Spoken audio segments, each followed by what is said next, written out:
It felt something similar to what we've done at school before with another profile question. So I've done these kind of questionnaires before, so I was used to the feeling of it. But it felt different because for each of the categories, the questions we had was a variety of questions asked from different angles. So sometimes I felt like, why is the question being repeated? But then I also found myself answering differently even when it was the exact same question, just phrased in a different manner. And I found that to be really interesting as to how like a human brain works based on the way something is written. And in addition to that, I really enjoyed answering those questions because I had to think about them, but then I didn't have to overthink about them either, because I was more on the approach of whatever feels right now, I'll click that answer. And it wasn't questions that I could have just answered on the fly, like, oh, okay, that's my final answer. You had to think about it, but when you overthought about it, it didn't make sense anymore. I think for me it was a very enlightening experience because personally, I've always noticed that the way I did things or the way I thought about things, they were always significantly different to that of others. And that makes sense because everyone is unique as a person. But then at the same time, I had a feeling that I wasn't like others where I should be like others. And I always knew something was different about me. So this was one side of my thinking. And then I got the results, which were in here. I think having a conversation with the Motivation Profile Master helped me to bridge the gap, to help me understand myself better on why I was different in a certain category when compared to others. And I think specifically, it was when it came to curiosity. So since like 5th grade, after I went to AISC, it's when I started involving myself in a lot more activities. It was the age of like exploration for me. I started learning new things, doing a lot of different things, and no one really understood why I did that. Everyone just thought I did it for maybe the experience of it. And of course, experience played a role, but I did it because I was curious, because I was interested to do it. And I just thought I was maybe that one weird 5th grader who loved to involve themselves in everything, when in reality, it was a natural thing for me to want to like know things, to discover things. And then again here, I had the experience, I got the results, but then I wasn't able to bridge it on my own. It really did help me to understand how others think and why they behave the way that they do.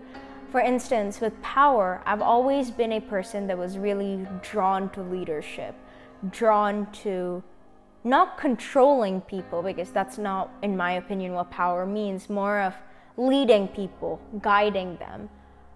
And I was also a person that thought really fast, did things really fast, comprehended things much different to the way the others did.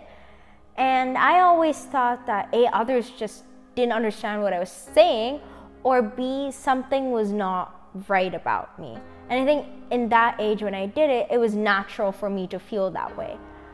So as soon as I started realizing, and after like the conversation, I realized that there was nothing wrong with either of us. It was neither of our fault. It's just that I thought differently to others, and sometimes people couldn't keep up with it, or they felt overwhelmed by the way I thought or how fast I thought and the way that I did things. And that was understandable. So after one point, I started looking for people that were more like-minded to me. And I think as human beings, we're always drawn to people that are very similar to us. So it was challenging for me to find people that were as fast thinkers as I was, or as power driven as I was. But then with power, it's very interesting because when you have two best friends that really seek for power, it can result in conflict, because when you want power, you're more of like, how can I be more powerful than the other? So that was like one challenge that I faced. But at the same time, I liked being with people that, you know, understood me. Like when I would explain a concept to someone, person A who didn't think like I did understood nothing. And that sort of agitated me, no matter how much I tried not to get agitated. Whereas someone who understood, it was just like finally someone realizes that. And knowing this helped me to understand others so I can help myself based on that. I think the major way that this would help me is with career choices, of course, because after all of this, I realized a few major things. Firstly, I like to be in a collaborative environment.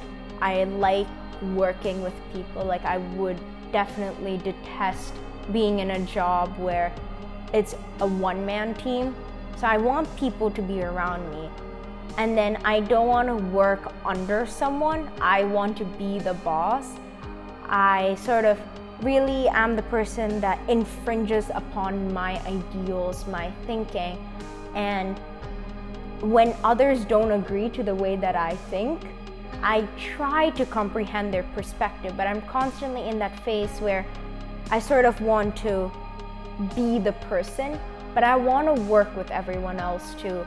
And I also want a job that doesn't, I guess, involve too much of strict working. I like creativity. I like the freedom that a job where I can do how I wish to do.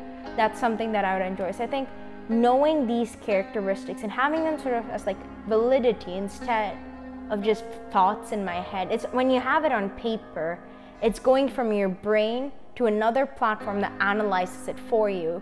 So that would help me with like jobs and also with like future relationships and things. I could interact with people that I am more comfortable with based on what I know about myself, because I can't have everyone take a motivation profile and then just like test it out of like, oh, do you like that? Are you like that? I can't do that. So based on me, I can base things of how I do it. So that I think it sort of narrows down and would result in like less conflicts or less just extra stress, extra unwanted stress won't be there.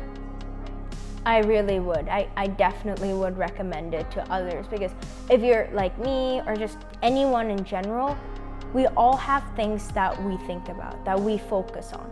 So if this is our cognitive functioning and these are the questions, answering those questions will get you to a state where you can merge your cognitive side and sort of your pragmatic, natural approach, just so you can understand yourself better. And I think nothing's more important than knowing who you are.